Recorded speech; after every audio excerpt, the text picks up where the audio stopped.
India and China continue to work towards rebuilding ties after years of tension over the border issues. The day started with India's NSA Ajit Doval meeting Chinese Foreign Minister Wang Yi and saying that there has been an upward trend in ties. He said that over the past 9 months, as peace and tranquility have prevailed along the line of actual control, the LAC. His comments come after he and Wang Yi held the 24th round of border talks in New Delhi. After the meeting with NSA Doval, Wang Yi met Prime Minister Modi. During the meeting, Wang Yi is said to have handed over a personal message and invitation from Chinese President Xi Jinping to attend the SCO summit in Tianjin later this year.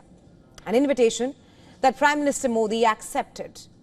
The Indian Prime Minister also emphasized that India remains committed to a fair, reasonable and mutually acceptable resolution of the boundary question, and also highlighted how peace on the border is essential for stable bilateral ties.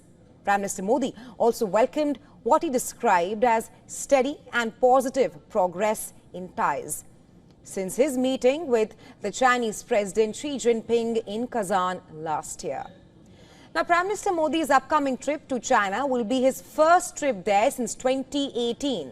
Early in the day, NSA Doval said that Prime Minister Modi's China trip will give all these current talks a very special importance. Take a listen. That with this new energy and the new momentum, that it is, this thing be your personal efforts, and with the maturity and the sense of responsibility of our diplomatic teams and our missions in the countries, your ambassador here, and also our armies on the borders, we have been able to make it this thing. Chinese Foreign Minister Wang Yi struck a similar note. He called for strategic communication, expanding common interests, and properly settling specific issues. He also said that both the sides are heartened to see the stability now restored at the borders, describing this as an important opportunity for growth in the relationship. Facts we experienced in the past few years were not in the interest of the people of our two countries. History and reality prove once again that a healthy and stable China-India relationship serves the fundamental and long-term interests of both of our countries. It is also what the developing countries all want to see. Well, Wang is currently in Delhi as a part of efforts to reset ties since the deadly Galwan Valley clashes of 2020. Those clashes marked the lowest point in relations between India and China in decades.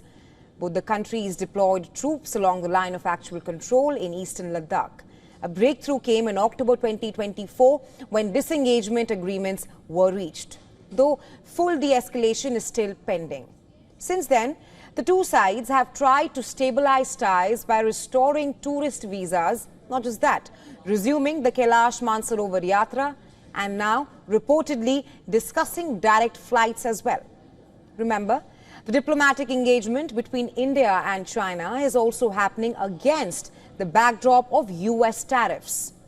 India's ties with Washington have come under strain. That's after US President Donald Trump imposed steep tariffs on Indian goods, including penalties for buying Russian oil. The tariffs take effect later this week. And at the same time, Trump has sought to court Pakistan, hosting its army chief in Washington and announcing new energy deals with India's adversarial neighbor. That's also added a sort of urgency to New Delhi's outreach to Beijing. For China too, India's participation at the SCO summit is extremely important. For India, NSA Doval stressed that peace along the LAC and new energy and ties are essential for moving the relationship forward. He also reaffirmed India's adherence to the One China policy. This year also marks the 75th anniversary of India-China diplomatic ties, and both the sides say that they want to turn the page. For now, New Delhi and Beijing are calling this an opportunity.